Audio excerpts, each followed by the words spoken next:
আসসালামু আলাইকুম। আজকে আমরা চলে আসছি মানিকগঞ্জের তরা ব্রিজ পাস হয়ে নদী কালীগঙ্গা নদী পাস হয়ে এক চরে। এখানে আমাদের এগ্রোয়ানের স্মার্ট পার্টনার দেশ এগ্রোর কর্ণধার উমর ভাই আছেন এবং আছেন এগ্রোয়ানের অফিসার রিমন ভাই। ওনারা এদিকে বড় বড় একটা রেল রাখবে। কৃষি উদ্যোক্তাকে সরাসরি মাঠে এসে দেখিয়ে দিচ্ছেন কিভাবে মালচিং এর জন্য বেড করতে হবে।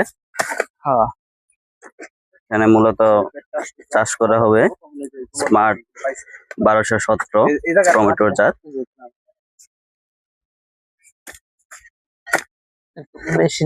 এই জমিতে হচ্ছে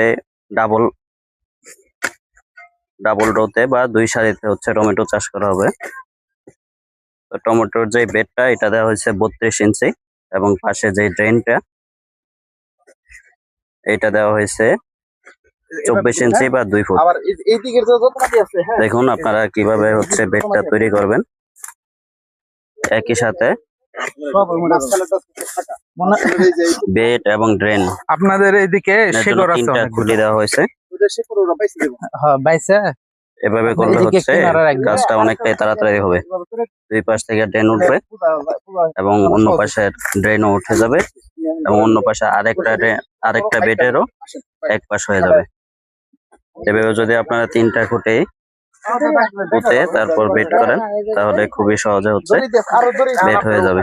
এটা এই এক কোদাল মাটি এটার মধ্যে উঠাবেন, এটার মাটি আবার এই যে এটার মধ্যে মানে মনে করেন এই জায়গায় মোট জায়গা আছে। ওনারা এগ্রোয়ানের প্রতিটা কৃষককে হচ্ছে এইভাবে সাপোর্ট দিয়ে থাকেন। আর সরাসরি জমি বেড আছে যেটা ওনাদের কোনো সমস্যা হলে সমাধান দিয়ে থাকেন। হচ্ছে কিভাবে জমিতে চাষ দিতে হবে, এই যে মালচিং যে বিছাবে কি কি সার দিতে হবে, কিভাবে করতে হবে, বিছানোর পরে আপনি মাটি দিয়ে যখন বেঁধে দিবেন তখন হচ্ছে ছোট হয়ে যাবে। ওনারা দিয়ে থাকেন। সেই অনুসারে আপনারা ওই ড্রেনটা কাটবেন। ঠিক আছে, এই জমির আরো আপডেট আসবে, আমাদের সাথেই থাকুন।